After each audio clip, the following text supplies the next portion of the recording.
It's a pleasure to welcome to Wilshire Worship this morning someone who may seem familiar to many of you. Jason Coker is a dear friend of our congregation, and he is the former Minister of Missions at Wilshire Baptist Church. Jason, it's great to have you here again.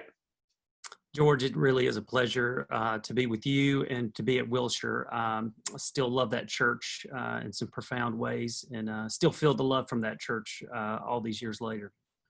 Well, and Jason, currently you are the National Director of the Together for Hope work, which is a national development project for areas of poverty specifically in the country, and you're working as the CBF coordinator for the state of Mississippi also. So you're very much a mission partner with us in a lot of ways, and in fact our church goes to the Delta on an annual basis and works in an area where you grew up in Shaw, Mississippi. So there are a lot of connections there. The one I want to make mostly this morning, however, is your work. When you left us, you went back to the church you came from, where you had been an associate, and you became the pastor of the Wilton Baptist Church in Wilton, Connecticut. And as a result of your pastoral work there, you had a circumstance that led to the writing of this book, which is Faded Flowers, Preaching in the Aftermath of Suicide. It's just been published, and it chronicles an episode in your life with that congregation and the death of a young man by his own hand, a young man named Chet Burchett. Burchett, is that correct? Burchett. Burchett. Mm-hmm. Tell us about the circumstances, Jason, and what brought this book about. Well, George, we were getting ready for the Lenten season of 2009. And as you know, you got to get all those sermons ready for Lent. So we had just come off the Great Recession and living in where we lived in New York, just outside of New York City. It was a heavy financial area. So the Great Recession hit us hard. And we were recovering from that. And I thought this might be a good time and a good season to reflect on theodicy, the Christian response to pain, and where does God when it hurts, and the problem of evil in the world. So we publicized this sermon series about how we respond to pain. And on the first Sunday of Lent in 2009, I preached the first sermon. And about 3:00 that afternoon, Chet's father called and told me that he had died and asked me to come to their house. And he had died by suicide about 3:00. It was, excuse me? 22 years old, if I remember correctly? He was 19. Oh, 19. Okay. Freshman. He was a freshman in college in Boston. Right. And it was just devastating. This young man I had known since he was in 7th grade. I'd baptized him a couple of years before. Actually, when I was at Wilshire as Minister of Missions, I went back to Connecticut to do my French exam for my PhD. And while I was there, I preached and baptized him. Wow. And so very close to the family. And then we had to do the funeral and look at all those sermons about how we respond to pain in the depth of the worst pain we'd ever experienced. So the book is those sermons, all of those sermons, kind of the story around those sermons, and then my reflection on those sermons a decade later.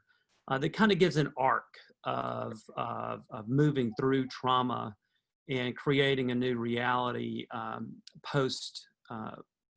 post-traumatic event. And it's a story of our congregation for sure. And just, it was a painful experience, but we hope that pain can help others chart their own course through human suffering.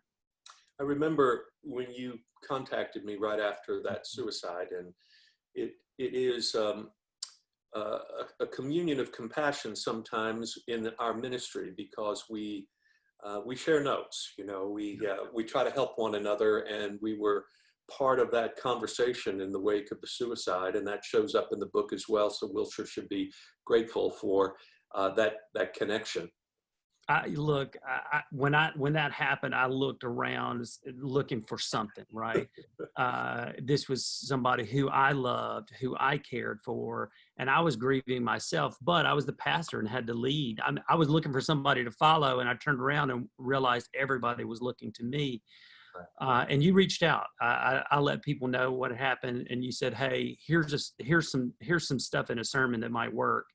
And I read that, and I said I think it was in the introduction, that the best parts of that funeral sermon came from you, because when you're dealing with that in real time, Yeah. It to takes come your up. heart away. It takes your breath away. It just is a burden. And you're right. I mean, this is a club no pastor wants to be part of, and yet it is a responsibility we have in those moments to try to say some hopeful and helpful words. So Jason, quickly as we conclude our time together, can you say a few words to our congregation for people who have experienced suicide in their family, people close to them who've completed it and who they don't know quite how to handle it even now in their grief, or there are friends and family members who wonder what to say to people in moments like that? Don't be shy, and don't say nothing. Please respond to those who you love, who you know are suffering through something like this. Say the name of the person. Say Chet Burchett. Let them know that memory is still with you.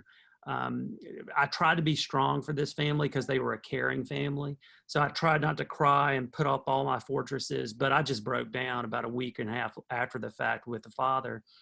And I said, "I'm so sorry. I'm so sorry." And he said, "Jason, don't ever apologize for grieving for my son." Nice. And it was a profound moment for me as a pastor to realize, I was hurting too. And they actually needed to see that. There is a comfort in shared grief, even if it's a slight comfort. There's a comfort in it. So don't shy away from speaking the person's name and being present with the family and asking the family how they're feeling, what they're going through. It matters. I've also experienced with people how part of what is lost in a moment like this is a sense of future. That is, there's the memories, and no one wants to be judged by the last worst decision that they make in their lives. But part of the grief is also that there won't be a way to recover for that person, that the narrative seems to stop there. And the challenge is to continue to incorporate that person in a living way in the years ahead. And this is the work we do as churches and as pastors. Jason, thank you for being a faithful pastor, and not only in that moment, but in sharing it with others. The book, again, is Faded Flowers, Preaching in the Aftermath of Suicide. And it's not only for pastors, it's also for anyone who would like to understand the role of healing in this aftermath. So thank you, Jason, and we hope that we'll have other opportunities with you to share this with our church in times to come. Thanks so much. God bless you.